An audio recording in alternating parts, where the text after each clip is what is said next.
The law of process. Now, this is one of the most underspoken subjects in the personal development industry, yet very weighty as touching your success. Understanding this fundamental kingdom law will determine whether you're going to be successful or not. Ignore this law to your own peril. Before we go into today's matter, let's discuss what does process do for you. The first thing process does for you is to build patience.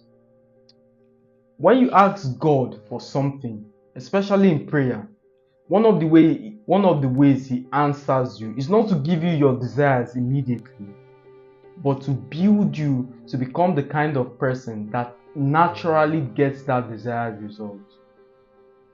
For instance, if President Trump was to walk into your apartment and say, "I'm hungry, please feed me." Some of you who would never give your relatives money for anything, never give to the poor, with one phone call, food vendors will be lined at your apartment as though this was a trade fair. Why is that? Because his level of transformation does not allow him to beg at that level. It's a law. So it's not what you do, it's more so who you are. When you have grown, anything can prosper in your hands. You see, people see successful people as though they have this link or some business that's prospered them. No. Every business you're failing at, someone else is excelling at it. I'll say it again. Everything you're failing at, someone else is making billions of dollars potentially at that same business. The difference is not the business, the difference is the mindset behind the business. Now, that's beyond the scope of this teaching. We are here to talk about process. But just to buttress on that point, history is replete of people who had to become before they received.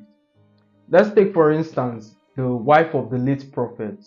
When she met Elijah, "Look, my husband left me with debt and they are coming to take my 2 children. Please help me." What do you have in your house? Nothing except a pot of oil. Get that oil. Borrow vessels. Borrow not a few. There are various ways we can attack that scripture, but let's look at it from this standpoint. That when confronted with a problem, when confronted with a challenge, the first thing you have to do is not to complain, is not to whine, is not to point fingers. The first thing you have to do is to borrow vessels, enlarge your capacity, become that kind of person who would naturally solve this problem. Let me tell you, my friend, mountains are relative. An ant hill would always look like a hill to an ant. So problems are relative. Whenever you're confronted with any difficult situation, the first thing you have to do first is to pray. Second is to determine the kind of person, determine the kind of version that would naturally solve this problem. That's the first thing.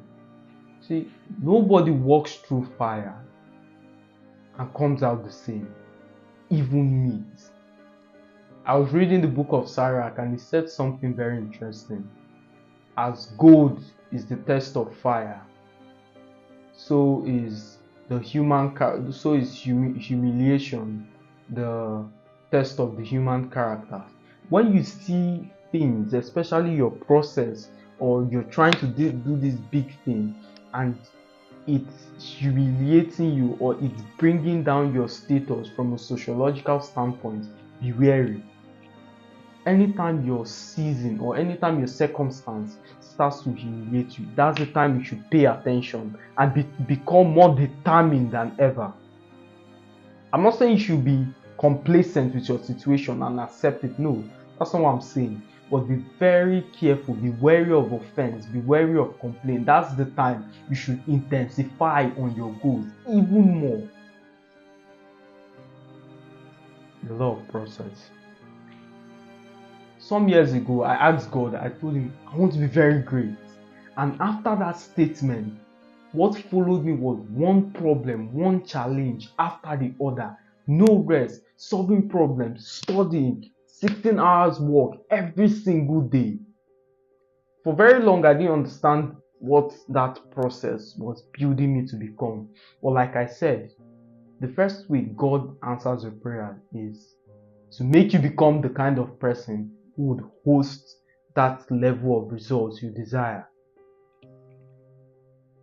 Whenever there's no purpose, abuse is imminent. Whenever something cannot host, whenever you didn't build capacity, wastage is imminent. We see it through the multiplication of the 5 loaves. When multiplication was happening without transformation, so multiplication without transformation led to wastage. If you pour water into a cup, it's only the size of the cup that it will be filled to, and every other thing is a waste. If you put out a cup, again still on this cup analogy, if you put out a cup and it's raining, if you are to judge the level of rain by the size of your cup, we'll say it drizzled, but it was an avalanche. But it's just that your cup captured a small representation of that rainfall. Take this YouTube channel for instance. We have failed on every metric, human metric conceivable, right? Wrong! Look at the previous video, the oldest video, compared to now. They are vastly apart. I didn't know what tonality was. I was always monotone. There are very subtle changes I had to make. Now, if you're focusing on the views and likes, you might be misled. But there was an evolution happening, a metamorphosis. So let me correct this ideology that this YouTube channel failed. No, it did not fail. In fact, just because you didn't recognize me, don't mean I'm dispensing value enough to cure whatever problem the video at that moment requires. Take the author of Moby Dick, for instance. After Moby Dick, it was authored beyond 30 years beyond this publication, and it sold a few copies and it was promptly forgotten, except by the literary concept of today. Now, the sales of Moby Dick run into the millions potentially. So just because someone doesn't recognize what you have or the value you are dispensing, just to buttress on that point and correct that wrong notion, nobody goes through fire and comes out the same. We have achieved 2 things here. For some of you, you have found the solution to your problem, which is you have to become someone to get that which you desire. You have to enlarge your capacity. For some other people, you are encouraged because you know someone else has gone through the same experience you're currently going through. So whichever spectrum you follow, find hope. As always, my friends, it's a pleasure speaking to you. See you in the next one.